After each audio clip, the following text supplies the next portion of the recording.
Hello everyone, welcome to Edutap. So guys, I hope यार आज जो आपका पेपर हुआ है, ठीक है। फर्स्ट ऑफ ऑल तो on an honest opinion guys, before we start this video, the paper is on a tougher side. This is considered to be one of the toughest exam, ठीक है जी, of the RBI in this past 3 to 4 years। जहां पे सबसे बड़ा surprise क्या था, जीए questions बहुत कम थे, बहुत ज्यादा क्वेश्चन ऐसे थे जो कि कहीं ना कहीं स्टेटमेंट बेस्ड क्वेश्चंस थे, which makes the paper lengthy as well as difficult to solve. तो एक चीज आप हर स्टूडेंट अपने माइंड में रख लो यार, पेपर डिफिकल्ट है तो पॉइंट क्या है, डिफिकल्ट है तो है वो सभी के लिए डिफिकल्ट है, तो ऑब्वियसली बात है कट ऑफ्स आपकी लोअर साइड पे जाएंगी। दूसरा पॉइंट जो आपको याद रखना है कि आपने अपना 100% दे दिया है, तो do not let your self down कि यार पेपर बहुत मुश्किल आ गया तो मेरा तो कुछ नहीं होगा। ऐसा कुछ नहीं है यार, इट्स एन अनप्रिडिक्टेबल नहीं कह सकते, लेंथी पेपर है तो कट ऑफ गिरेगी। अगर आप अपना एक सिलेक्टिव अच्छे अटेम्प्ट दे के आए हो तो then also you can clear this exam. So phase 2 के बारे में सोचो, बट आज का दिन जैसा भी होगा एग्जाम, अपने आप को रिलैक्स करो, ठीक है जी। और फिर अगले बार फिर कल परसों से जो है रिलैक्स करने के बाद फिर अपनी प्रिपरेशन को आगे बढ़ाओ, ठीक है। So coming to today's video guys, we will be discussing the answer key for the afternoon shift now, ठीक है जी। So here because I could not gather the whole questions, so I have with me around 50 to 51 questions with me guys, ठीक है।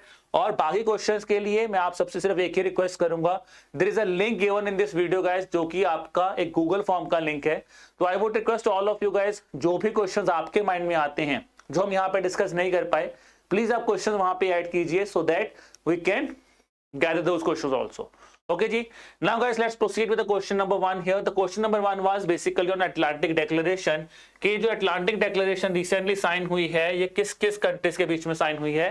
तो दोस्तों ये sign हुई थी यूके और यूएसए के बीच में, ठीक है जी। क्वेश्चन नंबर 2 पूछते हैं। क्वेश्चन नंबर 2 था, यूएसए ने अनाउंस किया its intention to join which of the following organisation. तो इसका आंसर है यूनेस्को। तो अभी हुआ क्या है, यूएसए ने रीज्वाइन किया है यूनेस्को को। तो देखिए यहाँ पे कुछ क्वेश्चन बोल रहे हैं कि ऑप्शन क्वेश्चन था कि यूनेस्को में कौन सी कंट्री ने रीज्वाइन किया है, तो आंसर यूएसए है। कुछ बच्चों ने बोला है कि पूछा गया था यूएसए ने किसको रीज्वाइन किया है, तो दैट्स यूनेस्को। तो both the way the question the answer will be UNESCO, और if otherwise it's a question it will be USA, ठीक है जी। फिर आता है अंतर्दृष्टि। देखिए अंतर्दृष्टि डैशबोर्ड आपका एक आरबीआई का फ्रेमवर्क था, ठीक है जी, जो कि अभी रिसेंटली न्यूज में भी देखा गया है। तो क्वेश्चन पूछा गया है what is the objective of this अंतर्दृष्टि, जो कि आरबीआई ने लॉन्च किया है। ऑब्जेक्टिव इसका बेसिकली क्या है, फाइनेंशियल इंक्लूजन करना, फाइनेंशियल इंक्लूजन को बढ़ाना, इसका प्राइम ऑब्जेक्टिव है अंतर्दृष्टि का। अगला क्वेश्चन था दोस्तों कि Indian origin climate change researcher जिनका नाम है जोईता गुप्ता, ठीक है जी, उनको recently has been picked for which of the following organisation which is the highest, मतलब उनको कौन सा अवार्ड मिला गया है जो कि scientific which is the highest scientific honour in Netherlands and as the prize money of which money. तो दोस्तों उनको मिला है Spinoza prize and the prize money is 1.5 million euros, ठीक है जी। तो this is the question that has been asked here. Then दोस्तों क्वेश्चन पूछा गया which country has achieved the highest level of gender parity according to the global gender gap report. तो global gender gap index Devanshu sir ने भी आपको पढ़ाया है, ये इंपॉर्टेंट क्वेश्चन था। तो यहाँ पे मैं बोलूं उस रिपोर्ट से क्वेश्चन आए हैं, बट काफी थोड़े से स्ट्रेट फॉरवर्ड क्वेश्चन थे, बहुत ज्यादा इन डेप्थ क्वेश्चन नहीं है बट स्ट्रेट फॉरवर्ड थे। बट फिर मैं बोलूंगा देखो बाकी क्वेश्चन इतने ज्यादा लेंथी थे, इतने लेंथी क्वेश्चन होने के बारे कुछ बच्चों से हो सकता है ये क्वेश्चन स्किप हो गए हो। तो अगर आपने क्वेश्चन अटेम्प्ट किया, I think this could be one of the easy to I can say easy question है ये थोड़ा सा, जिसको आप लोगों ने काफी अगर पढ़ा है तो आपको ये आंसर आता होगा। आंसर कौन है जी, आइसलैंड, ठीक है जी। आइसलैंड जो है has achieved the highest level of gender parity according to the gender gap index. दूसरा है दोस्तों हमारे जो कंट्रोलर ऑडिटर जनरल है गिरीश चंद्र मुर्मू जी। तो गिरीश चंद्र मुर्मू सर जो हैं वो बेसिकली री इलेक्ट हुए हैं as an external auditor of which organisation, उनकी टेन्योर पूछी गई, मतलब किस ऑर्गेनाइजेशन के वो एक्सटर्नल ऑडिटर बने और क्या टेन्योर है। तो दोस्तों यहाँ पे आंसर आएगा world health organisation and the tenure is 2024 to 2027 here. Now important thing here is this is again a kind of a question which I can say, ठीक है जी। थोड़ा सा अगर आपको सिंपल आप इतना पढ़ गए थे WHO तो ऑब्वियसली पक्की बात आप यहाँ पे फंसे होंगे। So that's why we say these are kind of border based question, जो कि पहले इजी लगते थे, अब थोड़े से हम बोल सकते हो क्वेश्चन थोड़े से इन डेप्थ आए हैं, बॉर्डर लेवल पे क्वेश्चन आया है, ठीक है जी। नेक्स्ट क्वेश्चन आ रहा है दोस्तों, according to the list of North India Ocean tropical cyclone names, what is the name of the cyclone after Biparjoy. अब पूछो कि बिपरजॉय के बाद अगला साइक्लोन क्या बनेगा, तो we can say this is a difficult question. हो सकता है हम लोग बिपरजॉय के बारे में पढ़ के बैठे हो कि यार कहाँ पे आया, किसने नाम दिया है, क्वेश्चन आया इसके बाद अगला नाम क्या होगा, ठीक है जी। So this kind be a kind of a difficult question here. तो दोस्तों अगला होगा, उसका नाम है तेज, जो कि इंडिया ने रिकमेंड किया है, ठीक है जी। उसके बाद अगला क्वेश्चन आता है, which among the following is not a part of the 4 की pillars of the foreign trade policy. देखिए एफटीपी पे सुबह भी क्वेश्चन आया था, फर्स्ट वाली शिफ्ट में और सेकंड शिफ्ट में भी आया है। तो इसका मतलब foreign trade policy because recent news में थी, रिसेंट पॉलिसी भी आई है, डेट्स आई हैं, तो इसलिए क्वेश्चन जो उन्होंने वहां से पूछा है फॉरेन रिलेशंस के ऊपर, ठीक है जी। तो द आंसर इज, जो 4 पिलर्स है दोस्तों वो मैंने आपको यहाँ पे बता दिए हैं, इसके अलावा जो भी ऑप्शन होगी that would be the answer here, ठीक है जी। तो that is incentive to remission, export promotion, ease of doing business, और ये यहाँ पे एमर्जिंग एरियाज हैं, ठीक है जी। So this is the thing that would be the answer here. अब काफी बच्चे बोल रहे हैं कि ये क्वेश्चन स्टेटमेंट बेस्ड क्वेश्चन था सर, ये क्वेश्चन स्टेटमेंट पूछे इनमें से कौन सी नहीं है, 1 and 2, 2 and 3 ऐसे करके ऑप्शंस दी गई थी। तो again I would request all of you guys, ठीक है जी, कि अगर आपको ऐसा कुछ भी याद आ रहा है कि क्या स्टेटमेंट थी या कौन सी स्टेटमेंट इनकरेक्ट थी, ठीक है, मैंने आपको जैसे स्टार्टिंग में बोला था, गूगल फॉर्म का लिंक दोस्तों दिया हुआ डिस्क्रिप्शन में, ठीक है जी, आप वहां पे, ठीक है, जाके click on that link and share your question दिया, अगर आपको लग रहा है कि किसी क्वेश्चन में कुछ भी चेंज हुआ है, ठीक है जी। फिर दोस्तों क्वेश्चन नंबर 9 जो कि आता है अपर टॉलरेंस लेवल ऑफ इन्फ्लेशन कितना है। ये आप कह सकते हो काफी किसी ना किसी साइड पे ये थोड़ा सा इजी से क्वेश्चन है, ठीक है जी। और upper tolerance would be what percent for quarters. तो यहाँ पे क्या है, अपर टॉलरेंस लेवल है 6%। अब यहाँ पे ये वाली स्टेटमेंट जो है ये थोड़ी सी डिफिकल्ट लेवल पे है, पर क्वार्टर कितना होना चाहिए, पहला सबको पता होगा, दूसरा मुश्किल हो गया। यही कारण है ये एग्जामिनेशन देखने में बिल्कुल भी आसान नहीं है। The questions are at the moderate level, उन्होंने एक चीज नहीं उसके जाके आगे आगे इन डेप्थ आपको एक चीज और पूछी है। So it's 6% is the upper tolerance level, और पर क्वार्टर कितना होता है, दैट इज 3, ठीक है, फॉर, ठीक है, in case of breach of the upper tolerance for 3 quarters the report has to be submitted by RBI. Kind of static question you can also say, ठीक है, अगर आपने monetary policy committee because news में थी तो वहां पे भी आपने इसके बारे में थोड़ा सा पढ़ा होगा, ठीक है जी।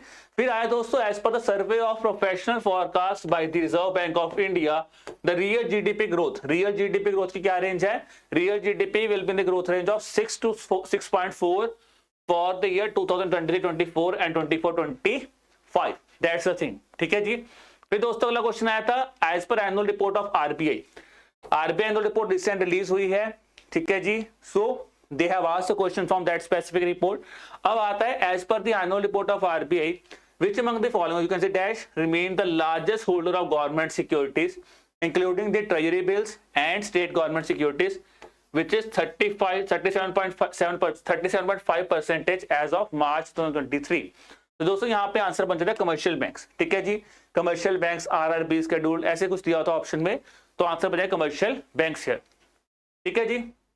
फिर दोस्तों क्वेश्चन आया, top 3 states with highest mangrove cover in India, ठीक है। अब देखिए ये क्वेश्चन कहीं ना कहीं अगर मैं बात करूं mangrove environment plus sustainable development and environment, और कहीं ना कहीं एआरडी स्पेसिफिक क्वेश्चन बन गया, ठीक है। तो previous year they have just given a glimpse के they will be asking question from ARD, this year ARD में भी उन्होंने बोला कि आपको चीजें पढ़नी पड़ेंगी, ठीक है। So here guys if I talk about the thing, answer यहां पे बन जाता है, टॉप 3 स्टेट्स पूछी थी, तो ये टॉप 3 स्टेट्स है, वेस्ट बंगाल, गुजरात और अंडमान एंड निकोबार, ठीक है। अगर ऑप्शन में जैसे कई बच्चों ने हमने बताया है बच्चों ने कि तमिलनाडु भी ऑप्शन में था, तो तमिलनाडु वाली ऑप्शन गलत है, तो answer will become 1, 2 and 3 here, ठीक है जी। फिर आ जाए दोस्तों, इसमें से कौन सी गेस्ट कंट्री नहीं थी। अब देखिए गेस्ट कंट्रीज हम लोगों ने जब G20 पढ़ा था, we have discuss about the guest countries, main हमने डिस्कस की थी, यूएई था, इजिप्ट, नाइजीरिया, जो गेस्ट कंट्रीज हमने बुलाई थी। अब यहीं पे है कि क्योंकि ऑप्शंस हमें नहीं पता, तो हमने आपको सभी के सभी बता दी हैं जो कि ये गेस्ट कंट्रीज मेजर थी, Bangladesh, Egypt, Mauritius, Netherland, Nigeria, Oman, Singapore, Spain and UAE. तो ये इंडिया ने गेस्ट कंट्रीज इनवाइट की थी। अगर इसके बाहर कोई ऑप्शन थी तो that would become the answer here, ठीक है जी। क्वेश्चन 14, इंडिया इसमें से किस ऑर्गेनाइजेशन का मेंबर नहीं है। तो यहाँ पे भी काफी ऑर्गेनाइजेशंस दी हुई थी और पूछा था इंडिया इसमें से किसका मेंबर नहीं है, तो गाइस दोस्तों यहाँ पे आंसर था ओईसीडी, ठीक है। Again I can say some of the statement students से कि सर वन लाइनर क्वेश्चन था कि कौन सी ऑर्गेनाइजेशन का मेंबर नहीं है, that's OECD is the answer here, ठीक है जी। अगला क्वेश्चन आता है, India has remained among the fastest growing major economies of the world, contributing more than how much percentage to the global growth on average for the last 5 years. तो दोस्तों answer था 12%। ठीक है, ग्लोबल ग्रोथ में कितना contribute India कर रहा है? 12%। फिर आ जाता है क्वेश्चन फाइनेंशियल स्टेबिलिटी रिपोर्ट के ऊपर। आप देख रहे हो यहाँ पे मैक्सिमम क्वेश्चन जो आए हैं जीए जुए तो उन्होंने खत्म ही कर दिया है। फाइनेंस से क्वेश्चंस, जो चीजें सिलेबस में दी है, एफएसआर, ठीक है जी, आरबीआई एनुअल रिपोर्ट, तो यहाँ पे उन्होंने ज्यादा एम्फेसिस यहाँ पे किया है। So as per the financial stability report it says the scheduled commercial banks gross non-performing asset ratio continues its downtrend and fell to a dash year on a dash percentage to a year low to 3.9% in March 2023 and the net non-performing asset कितनी decline हुई है? तो देखो fell to a 10-year low of 3.9% और decline to 1%। ठीक है जी। अगला क्वेश्चन है दोस्तों, क्वेश्चन था which sector contributes the largest share in merchandise exports from India? तो कौन करता है जी? यहाँ पे आता है पेट्रोलियम प्रोडक्ट्स। ठीक है, तो यहाँ पे भी दोस्तों काफी बच्चे कुछ बोल रहे हैं कि सर कुछ स्टेटमेंट्स अलग थी, कुछ ये था। तो अगेन आई वुड रिक्वेस्ट, ठीक है, गूगल फॉर्म्स जैसे मैंने को बोला है, वहां पे जाके you can post about that thing here also. ठीक है जी। This question again I will be saying थोड़ा सा हायर साइड पे, डिफिकल्ट साइड पे क्वेश्चन, इतना इजी टू गो नहीं है। ठीक है जी। फिर पूछा गया what is the core theme for the 2025 payment vision document. ठीक है, जो कि नाम है 4 E's। तो 4 E's क्या है? E payments for everyone, everywhere, every time. That's the core theme of the 2025 payment vision document. ठीक है जी। अगला था बिम्स्टेक के ऊपर, which among the following countries are the common members of BIMSTEC and Asian.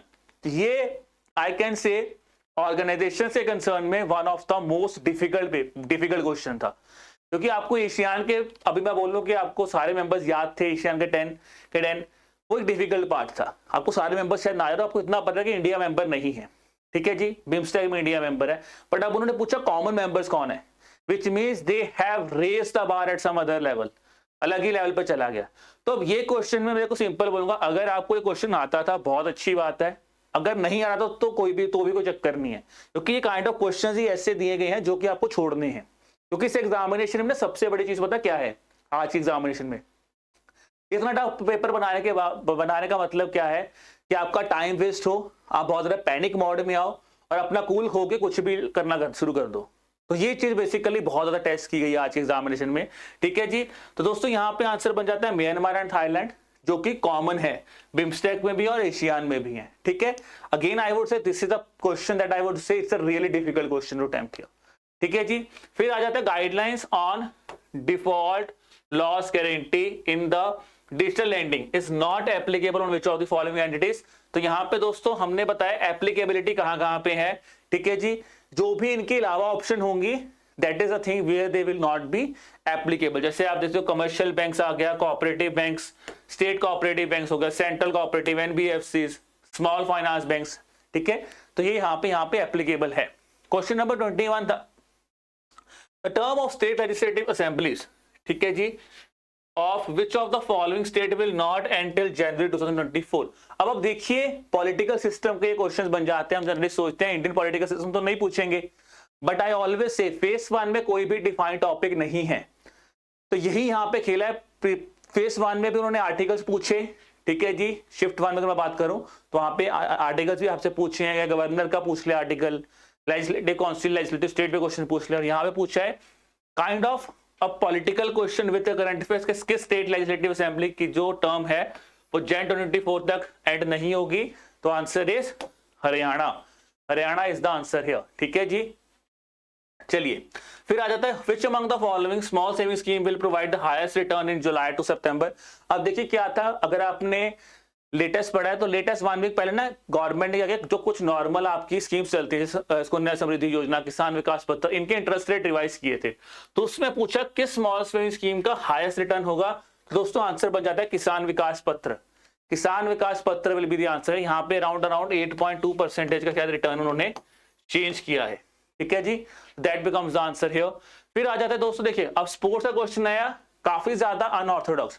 हम लोग जैसे पिछली बार क्वेश्चन थे खेलो इंडिया यूनिवर्सिटी गेम, संतोष ट्रॉफी, तो हमें तो इस पे क्वेश्चन ज्यादा है क्योंकि काफी ज्यादा मेजर इवेंट्स हुए हैं। वुमेन्स आईपीएल पे हम सोच रहे क्वेश्चन आएगा, ये भी क्वेश्चन नहीं पूछा उन्होंने। ठीक है, एंड इवन आईपीएल पे भी इसमें नहीं पूछा, शिफ्ट में पूछा डिफिकल्ट साइड पे, डीएसएल जो डीएलएस वाला क्वेश्चन था। तो एचएस प्रणॉय ने एंड किया 6 year long title drought by winning 3 games on the China स्वैन गैंग। ठीक है, उन्होंने पूछा बेसिकली मलेशियन मास्टर में इस टाइटल को पॉपुलरली किस टाइटल के नाम से जाना जाता है, तो आंसर है इसको बोला जाता है super 500 title is the answer here. ठीक है जी, फिर आ जाता अगला क्वेश्चन बच्चों, तो following companies share price cost ₹1 lakh market recently. तो दोस्तों यहाँ पे आंसर आ जाता है एमआरएफ टायर्स। एमआरएफ टायर्स का जो शेयर प्राइस है उसकी मार्केट वैल्यू जो है, जो शेयर प्राइस वैल्यू है वो 1 लाख मार्क रिसेंटली क्रॉस की है। ठीक है, अगला आ जाता है with classification of urban cooperative banks.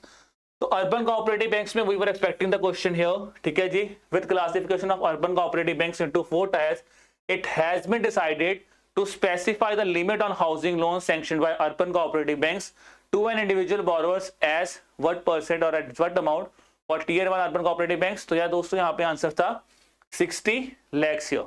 ठीक है जी, क्वेश्चन नंबर 26 था दोस्तों, which among the following countries are among the top 3 sources of FDI into India। तो यहाँ पे बन जाता है सिंगापुर, मॉरिशस और USA are the top 3 countries of FDI inflows. ठीक है, तो ये भी मैं बोल सकता हूँ काइंड ऑफ डिफिकल्ट क्वेश्चन है, इतना इजी नहीं है क्योंकि आई थिंक 2022 में ये डाटा आया था, उसके बाद एफडीआई इनफ्लो वाला डाटा जो है अभी अपडेट नहीं हुआ था, तो ये एक चीज था। ठीक है, with respect to countries here. ठीक है जी, फिर पूछा गया which of the following is not an intergovernmental organisation. आप देख सकते हो काफी ज्यादा क्वेश्चन उन्होंने ईएसआई और काइंड ऑफ ऑर्गेनाइजेशन बेस्ड बहुत क्वेश्चन पूछे हैं यहाँ पे। ठीक है जी, तो not an intergovernmental organisation answer यहाँ पे था वर्ल्ड इकोनॉमिक फोरम। ठीक है, अगेन थोड़ा सा बहुत डिफिकल्ट लेवल का क्वेश्चन है, ये आसान नहीं है क्योंकि अब आप ये नहीं पढ़ रहे होते, ये काइंड ऑफ यूपीएससी को टच करने वाला क्वेश्चन था। इंटर गवर्नमेंटल कौन सी है, स्टैट्यूटरी कौन सी है, तो ये जनरली हम आरबीआई में नहीं पढ़ते, तो ये भी बहुत डिफिकल्ट क्वेश्चन था। ठीक है जी, क्वेश्चन नंबर 28 दोस्तों पूछा, आरबीआई ने launch the pilot programme of wholesale digital rupee segment on dash and for the retail sector on dash. तो यहाँ पे था कौन सी डेट को लॉन्च हुआ है। ठीक है जी, ये प्लेटफॉर्म लॉन्च हुआ था 1 नवंबर 2022 को, that is for the digital rupee segment और for the retail segment was launched on 1 December 2022। अगला क्वेश्चन पूछा गया which of the following states are among the 3 destination states for FDI in India. तो दोस्तों यहाँ पे आंसर आएगा top 5 states. ठीक है जी, तो ये टॉप 5 स्टेट्स हैं आपकी। यहाँ पे भी काफी बच्चों ने बोला है कि क्वेश्चंस में सर क्लैरिटी नहीं थी कि टॉप 3 डेस्टिनेशन पूछा गया है, 5 ऑप्शन थे उसमें से टॉप 3 पूछा गया है, या ये पूछा गया था कि इनमें से कौन टॉप 5 में नहीं है। Again I would request you guys, यहाँ पे भी आप हमारी हेल्प कर सकते हैं by sending us the right question. ठीक है, इन द कमेंट बॉक्स में या फिर आप गूगल फॉर्म में बता सकते हैं हमें क्वेश्चन। अगला आता है which one of the following are the top 3 states on the largest category of state food safety index. तो स्टेट फूड सेफ्टी इंडेक्स देखिए अभी आया है, तो ये चीज आई थिंक हमने पीआईबी सेशन में भी डिस्कस की हुई थी, आई थिंक आपके मैराथन में भी डिस्कस हुआ होगा, आपके एलपीएस में भी डिस्कस हुआ होगा। तो ये क्वेश्चन मैं बोल सकता हूं अगर आपने पढ़ा है अच्छी तरह, बार बार देखा है, तो ये क्वेश्चन आप सॉल्व कर सकते थे। ठीक है जी, फिर आता है क्वेश्चन नंबर 31 नासा के मेवन के ऊपर। अब पूछा देखो क्या है, पूछा उन्होंने ये है कि मेवन में वी बेसिकली किसके लिए स्टैंड करता है। ठीक है, अब अगर मैं बात करूं मेवन, तो मेवन दोस्तों बेसिकली फुल फॉर्म आता है mass atmosphere and volatile evolution. तो यहाँ पे आंसर बन जाएगा volatile will be the answer here. ठीक है जी, फिर आया who has been appointed as the chairman of B20 India which represents the entire G20 business community. तो यहाँ पे बन जाएंगे एन चंद्रशेखरन। ठीक है, तो G20 पे जो उन्होंने क्वेश्चन पूछे हैं दोस्तों, they are not the common questions, क्योंकि बहुत ज्यादा सबमिट्स हुई थी और क्वेश्चंस कहीं ना किसी समिट के किसी इंपॉर्टेंट सेगमेंट में पूछे गए हैं। ठीक है जी, तो चेयरमैन कौन अपॉइंट किए गए हैं, एन चंद्रशेखरन सर को अपॉइंट किया गया था chairman of the B20 India. ठीक है जी, हेडक्वार्टर ऑफ यूरोपियन यूनियन कहां पे है, पिछली बार पूछा था फेडरल रिजर्व के ऊपर कि तब जेरोम पावल न्यूज में थे। अब आप बोल सकते हो यूरोपियन यूनियन बैंक भी कहीं ना कहीं न्यूज में है, यूरोपियन यूनियन काफी न्यूज में देखने को मिला है। तो पूछा गया कहां पे हेडक्वार्टर है, हेडक्वार्टर है जी फ्रैंकफर्ट में, और 1998 में बना था आपका EU बैंक। फिर आया है दोस्तों देखिए अब ये क्वेश्चन जो था, ठीक है जी, which of the following statement are true regarding call money, notice money and term money. अब देखो ये काइंड ऑफ अगर मैं बोलूं ये फाइनेंस की टर्म्स आपसे पूछी है उन्होंने, तो फाइनेंस स्टैटिक को भी टच किया। ऐसा नहीं है कि अगर आपने फेज 2 को बिल्कुल ही छोड़ दिया था, बिल्कुल बेसिक टर्म्स नहीं पढ़ी, तो फिर ये मुश्किल हुआ होगा आपके लिए क्वेश्चन। ठीक है, ये भी डिफिकल्ट लेवल पे हो गया होगा।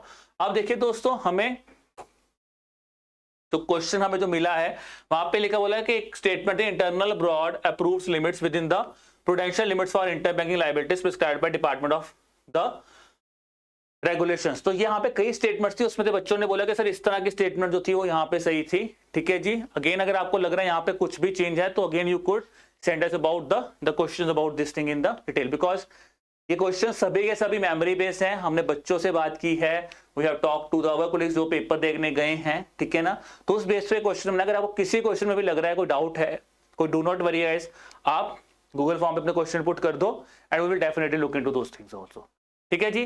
फिर दोस्तों आई थिंक ये क्वेश्चन तो था यार, ये ना project tiger we were expecting question, I think I myself was expecting question कि आईपीसीए पे क्वेश्चन आएगा, प्रोजेक्ट चीता पे क्वेश्चन पूछेंगे कि वो बहुत ज्यादा हाईलाइट हुआ था। बट प्रोजेक्ट टाइगर एक्सपेक्टेड था कि 50 ईयर्स हुए हैं, ठीक है, बहुत ज्यादा शायद टाइगर सेंसस पे ना क्वेश्चन पूछे, पर नहीं, उन्होंने प्रोजेक्ट टाइगर बहुत ही बेसिक रखा। पहले शिफ्ट में पूछा है कितने साल हुए हैं, दूसरे में क्या पूछा कितने हैं, हमने बार बार पढ़ा था they have increase from 9 to, देखिए यहाँ पे 53 होगा, ठीक है। अब काफी बच्चे बोले 54, कई बच्चों ने बोला था 54 नहीं था 53 ऑप्शन में था, 9 टू 53 हुआ है क्योंकि पहले 9 थे, एज पर एनटीसी अभी 53 टाइगर रिजर्व्स हैं, तो 9 टू 53 यहाँ पे आंसर बन जाएगा। ठीक है जी। फिर दोस्तों अगला क्वेश्चन आता है विच of the following statement here is incorrect regarding the sovereign gold bond. देखो सॉवरेन गोल्ड बॉन्ड सुबह भी पूछा उन्होंने, 2 क्वेश्चंस इस स्टेट शिफ्ट में पूछा था। अब यहाँ पे हमें सारे स्टेटमेंट्स नहीं पता, पर जो हमें पता चला है कौन सी स्टेटमेंट गलत थी, वो एक ये थी कि the total limit is excluding the purchase from secondary market. ठीक है, तो ये स्टेटमेंट यहाँ पे गलत थी। बाकी स्टेटमेंट्स के लिए आई वुड अगेन से you could help us on that. ठीक है जी, कोई स्टेटमेंट जो थी। फिर दोस्तों पूछा है which among the following bank has launched customer platform Fin, तो ये आंसर था यहाँ पे कोटक महिंद्रा बैंक। ठीक है जी। अगला क्वेश्चन था विच of the following is not one of the payment system operator.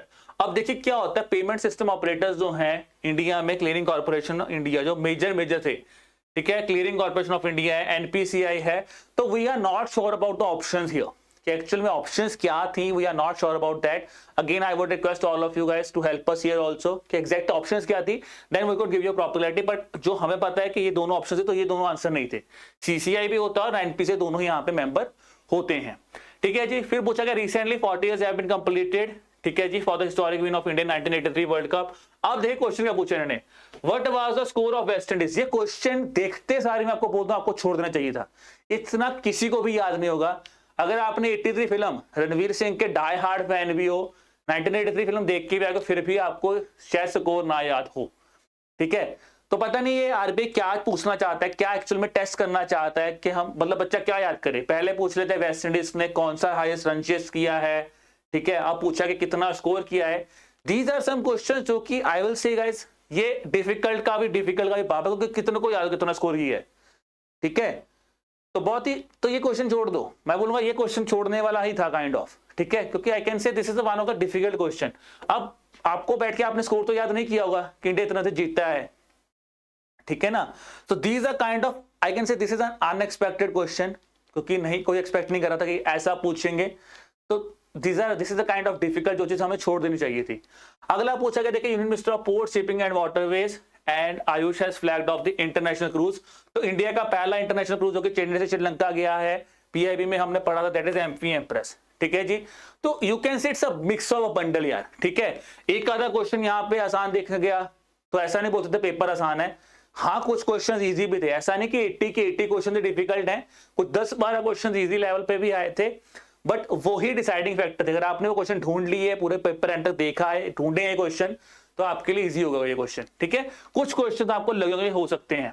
फिर विच of the following institute celebrated foundation day on 1 जुलाई, तो यहाँ पे दोस्तों आंसर आता है ICAI, institute of chartered accountant of India. ICAI day मनाया जाता है 1 जुलाई का, जो अकाउंटेंट्स डे भी बोलते हैं। तो आईसीएआई का फाउंडेशन डे होता है 1 जुलाई। ठीक है जी। फिर पूछा गया दोस्तों according to brand finance India which among the following is not among the top 5 Indian brands. ठीक है, फिर अगर बोलो तो दोस्तों यहाँ पे आंसर आता है एचडीएफसी बैंक। तो ये टॉप 5 ब्रांड थे यहाँ पे, टाटा, इन्फोसिस, एलआईसी, एयरटेल और रिलायंस। इसके अलावा एचडीएफसी बैंक ऑप्शन थी, तो एचडीएफसी बैंक यहाँ पे आंसर बन जाएगा। ठीक है जी। देन दोस्तों national NIRF ranking, India ranking, देखिए इंडिया रैंकिंग 2023 पे एनआईआरएफ पे क्वेश्चन पूछा गया शिफ्ट 1 पे। तो देखिए आप कह सकते हो उन्होंने क्या किया, उन्होंने कुछ रिपोर्ट्स को हैंड पिक किया है और उसी के ऊपर घुमाया। सॉवरेन गोल्ड बॉन्ड उन्होंने सुबह भी पूछा, शाम को भी पूछा है, एनआईआरएफ सुबह शाम को दोनों। तो मतलब जो भी एग्जाम है उसने कुछ स्पेसिफिक रिपोर्ट्स पकड़ पूछना शुरू करती है इसमें, ठीक है जी। तो यहाँ पे आया कौन सा मैच इनकरेक्टली है, top performing university IISc Bengaluru था, top performing college St Stephen's है और top performing overall IIT Madras है। तो यहाँ पे दोस्तों आंसर बनेगा टॉप परफॉर्मिंग कॉलेज वाली ऑप्शन गलत थी, क्योंकि यहाँ पे मिरांडा हाउस है, ठीक है। तो ये भी हमने कहीं ना कहीं पीआईबी सेशन में पढ़ा है। तो देखिए मैं आपको एक चीज बोलूंगा, इस एग्जाम में ऐसा नहीं है कि आपने कुछ भी नहीं पढ़ा। एक तो ना बिल्कुल ही गुगली फेंक दी, कुछ भी नहीं पढ़ा। हाँ कुछ ऐसे हैं एग्जाम लेंथी है, डिफिकल्ट साइड पे है, बट ऐसा नहीं कि आपने कुछ भी नहीं पढ़ा। कुछ क्वेश्चंस हैं ऐसे जो आपने पढ़े होंगे और अगर आपने मेमोराइज किया तो आपको चीजें याद होंगी, ठीक है जी। क्वेश्चन नंबर 44 आ रहा है दोस्तों, देखिए ये भी एल नीनो फिनोमिना। अब एल नीनो फिनोमिना कौन पढ़ रहा है आरबीआई में, यूपीएससी का टॉपिक होगा, छोड़ दिया होगा सबने। तो ये भी काइंड ऑफ दैट क्वेश्चन था, अनएक्सपेक्टेड क्वेश्चन कि एल नीनो फिनोमिना पे क्वेश्चन पूछा है, ठीक है। Similar to El Nino phenomena कौन सा होता है जी, तो यहाँ पे पूछा है इंडियन ओशन डायपोल। तो ये काइंड ऑफ क्वेश्चन ऐसे हैं यार। अब ये नहीं कि हमें यूपीएससी के लेवल का क्वेश्चन पढ़ रहा है, यूपीएससी के कुछ पढ़ने टच किए हैं जो छोड़ देने वाले क्वेश्चन नहीं थे, बहुत डिफिकल्ट है। क्योंकि जनरली आप आरबीआई में ये नहीं पूछ लोगे एल नीनो क्या होता है, सदर्न ऑसिलेशन क्या होता है, ये नहीं पढ़ोगे। तो दैट्स द थिंग हियर, ठीक है जी। फिर आता है दोस्तों विच of the following is not among the initiatives of RBI, ठीक है जी। अब देखिए यहाँ पे हमें ना एग्जैक्ट क्वेश्चन नहीं पता कि क्या क्वेश्चन आया था, ठीक है। बट जो हमें बोला बच्चों ने बोला कि सर ऐसा कुछ ऑप्शन आया था कि मिस मनी, मिस्टर कुमार, ऐसा कुछ ऑप्शन आया कि ये इनिशिएटिव नहीं था। तो again I would request guys, यहाँ पे आप हमारी फिर हेल्प कर सकते हैं by sending us if you know the exact question है, क्या क्वेश्चन आया था, ठीक है जी। That's the thing here. Question number 46 की बात करो दोस्तों, तो ये आता है which one of the following initiatives are basically supported by NITI Aayog aiming to finance 50,000 electric vehicles. अब देखिए अगर आपने पढ़ा हुआ तो हमने पढ़ा था क्या, इवॉल्व, मिशन इवॉल्व, जहां पे सिडबी भी आता है, ठीक है जी। इवॉल्व पढ़ा था electric vehicle operation and leading for vibrant ecosystem. तो ये एक इनिशिएटिव है, ठीक है। इस पे क्वेश्चन आया था द एग्जामिनेशन। फिर question number 47 business ready index के ऊपर आया है, जो कि हम बोलते हैं बिजनेस रेडी प्रोजेक्ट बनेगा, जो कि किसको रिप्लेस करेगा, यही पूछा गया था किसको रिप्लेस करेगा, ये रिप्लेस करेगा ease of doing business index. तो ये भी हमने ईएसआई करंट अफेयर्स में पढ़ा हुआ था ये टॉपिक, ठीक है ना, जहां पे हमने डिस्कस किया था कि बिजनेस रेडी प्रोजेक्ट की बात हो रही है, ईज ऑफ डूइंग बिजनेस को रिप्लेस करेगा, दो तरह की रिपोर्ट्स आएंगी। तो हमने काफी चीजें डिटेल की थी, ठीक है जी। तो यहाँ पे भी some of you are saying it's a statement based question. If it's a statement based question, because I have talked to students, they were saying no sir it's a one liner question, statement नहीं थी। पर अगर यहाँ पे statement थी तो then also guys do let us know about that thing, ठीक है जी। Question number 48 target of ethanol blending, ये वाला question kind of easy question था, मिस नहीं होना चाहिए था, सब बहुत बार पढ़ा है। 20% टारगेट है बाय 2025, ठीक है जी। क्वेश्चन नंबर 49 दोस्तों देखिए, अब ये क्वेश्चन भी काइंड ऑफ आई कैन से डिफिकल्ट नोशन पे है। पूछा क्या गया है कि India Myanmar Thailand trilateral highway जो है वो कनेक्ट करता है कोलकाता से बैंकॉक से, और ये किस ऑर्गेनाइजेशन को बिलोंग करता है, तो दोस्तों ये बिलोंग करता है एशियन। अब यहाँ पे बहुत बच्चे ना बिम्स्टेक से कंफ्यूज हो गए, काफी बच्चे मैंने देखा है बिम्स्टेक से कंफ्यूज हुए। तो यहाँ पे बेसिकली क्या था दोस्तों कि बिम्स्टेक से कंफ्यूज होने के बाद इशू कहाँ पे आया, यहाँ पे इशू क्या आया कि यहाँ पे ना एशियन का एक इनिशिएटिव है, इंडिया ट्राइलेटरल कहने के एशिया कनेक्टिविटी, एशियानी कनेक्टिविटी बढ़ाने के लिए बनाया गया है।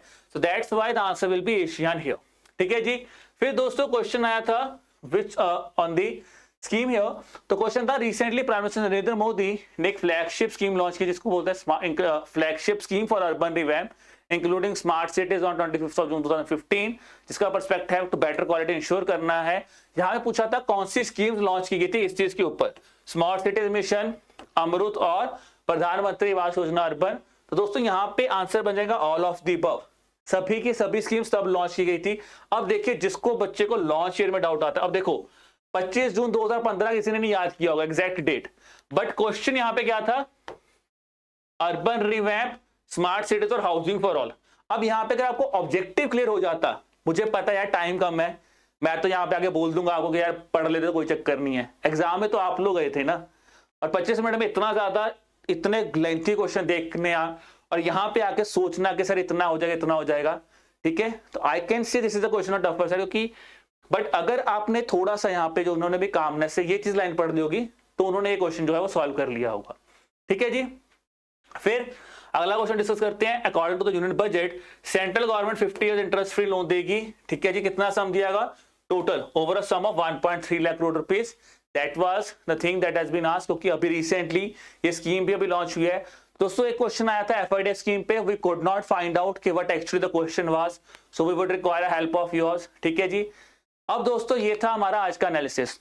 तो before I and this session मैं फिर एक चीज रिपीट करना चाहूंगा, first of all do not gate disheartened, ठीक है जी, क्योंकि ये आज का पेपर अगर डिफिकल्ट है तो वो सभी के लिए डिफिकल्ट है, ठीक है।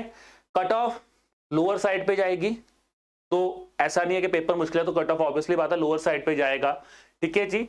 बट यहां पे मैं बोलूंगा आप लोगों ने अगर अपना 100% दिया है तो आपको पहली बात तो है कि डरना नहीं है, डू नॉट गेट डिसहार्टेंड कि इतना पेपर मुश्किल आ गया, मुश्किल तो यार वो सभी के लिए है, ठीक है ना। आपने इतनी मेहनत किया तो मैं आपको एक ही चीज एडवाइस करूंगा कि आज कम से कम आप रिलैक्स मूड में रहिए, रिलैक्स रहिए, अपने आप को रिलैक्स कीजिए, क्योंकि आपने अपना एफर्ट 100% दे दिया जो एग्जाम में दिया था। जैसा भी हुआ यार वो बाद में देंगे रिजल्ट कैसा है, बट आज अपने आप को एक दिन दो, थोड़ा सा रिलैक्स करो। बाकी the remaining questions which I could not find out, I would again request you all कि there is a link given in the description about the Google form, so do share the questions on the Google form as well as अगर आपको कोई question याद आता है तो आप हमें ईमेल भी कर सकते हैं at our ID that is hello@edutap.co.in, ठीक है जी। So wish you all the best guys. और उससे पहले सिर्फ आपको एक छोटी सी इंफॉर्मेशन मैं और देना चाहता हूं, that is with respect to the phase 2 part. So guys we are launching, ठीक है जी, आपके लिए हमने एक लाइव क्रैश कोर्स लॉन्च किया है, उसी के साथ साथ हमने एक टेस्ट सीरीज प्लान किया है for the phase 2 where we are giving you 50% off. इसके बारे में for more information you can click on the information that is the links that are given in the description below. So now guys let's end the session here. तो आप मुझे लग रहा है आप लोग भी थक गए होंगे आज, तो again wishing you all the best for the examination. You keep working hard, keep working hard. Do not think about the result but always think about the learnings that you have learned. So again guys wishing you all the best. Bye bye.